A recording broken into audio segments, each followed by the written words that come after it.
Hello and welcome back to the podcast. I am your host Kasturi Bose and today I will be sharing about Satyajit Ray, the legendary filmmaker of India. American film director Martin Crusade described Satyajit Ray's work as a treasure of cinema that should be watched by everyone with interest in the film. Satyajit Ray. The name itself is a treasure of incredible work that will never be made. Born in the house of intellectual and affluent house of Kolkata, Satyajit Ray was born on 2nd of May 1921 in Calcutta.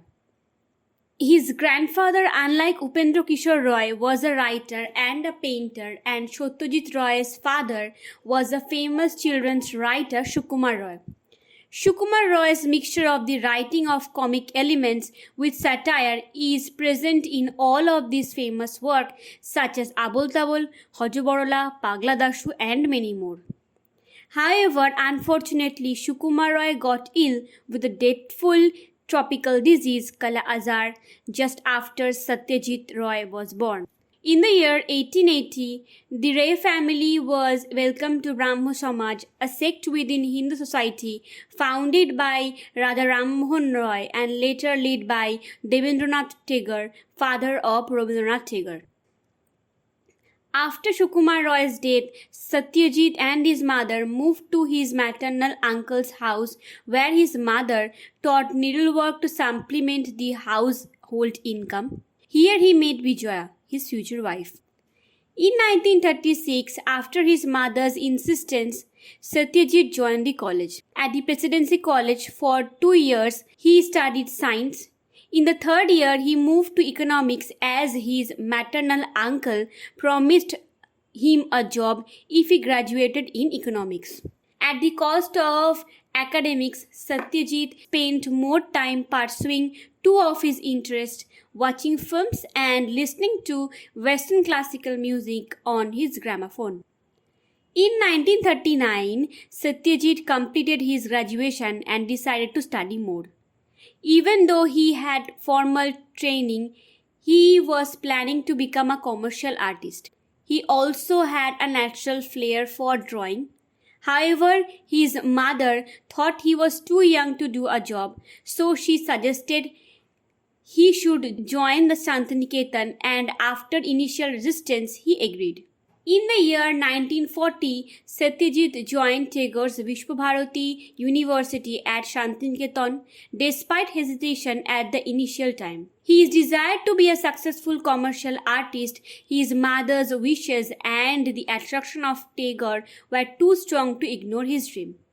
His former encounter with rural India was during the time of sketching exercises. During this time, he encountered Asian sculptures, Indian sculptures and miniature painting, Japanese woodcuts and Chinese landscape. Till then, his exposure was limited up to Western masters. Behind his tour to rural India, he started appreciating the qualities of Indian art. From this tour, he gave attention to the small details in Indian art to signify more significant meaning, a rate that his film would later demonstrate. He found books on cinema in the university library, such as Paul Rotha's Film Till Now and Raymond Spottiswood's Grammar of the Film. In 1949, as Ray was missing his city life, he made a weekend visit to Calcutta to his mother. He was looking for bargains on book and gramophones, record at flea market and watching movies. While living in Shantiniketan, he felt left out of touch with what was happening in Calcutta, India and the world during that time. Mahatma Gandhi launched Quit India movement against the British Empire. In December 1942, Ray left Shantiniketan when the Japanese bombed Calcutta for the first time. In 1943, Ray joined a British advertising agency, DJ Kmart, and worked as a junior visualizer and he spent 13 years there until he became a successful filmmaker. Ray had a fascination with English and Bengali typography and had produced many innovative typographic advertising campaigns. Two of his typeface designs, Ray Roman and Ray Bizarre, would win an international competition in 1971. He brought more Indian motifs and calligraphic element to advertisements. His senior colleague at DJ Kmart, D.K. Gupta, had a publishing house, Signet Press, where Ray was appointed to do the cover jacket of a book. In 1944, D.K. Gupta planned to bring out the concise version of Bibhuti Bhushan Banerjee's Pather Pachali. Though he was admitted to Shantiniketan, he was unfamiliar with Tagore's writing and had not read much Bengali literature. Nevertheless, Ray was asked to illustrate concise version of the Pather Pachali. The book made itself a long-lasting impression that we still cherish. Furthermore, according to D.K. Gupta, the brief version of the book by Ray would make a good film.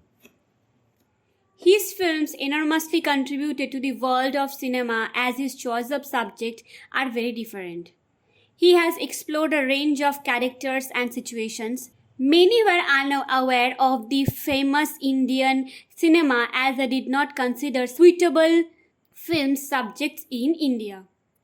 Satyajit Ray made 29 feature films including 36 shorts and documentaries. 6 of them were initially taken from his writing. These were Kanchanjunga, Nayok, Sonar Kella, Joy Baba Felunath, Hirak Rajar Deshe, Shakha Proshakha and Aguntuk.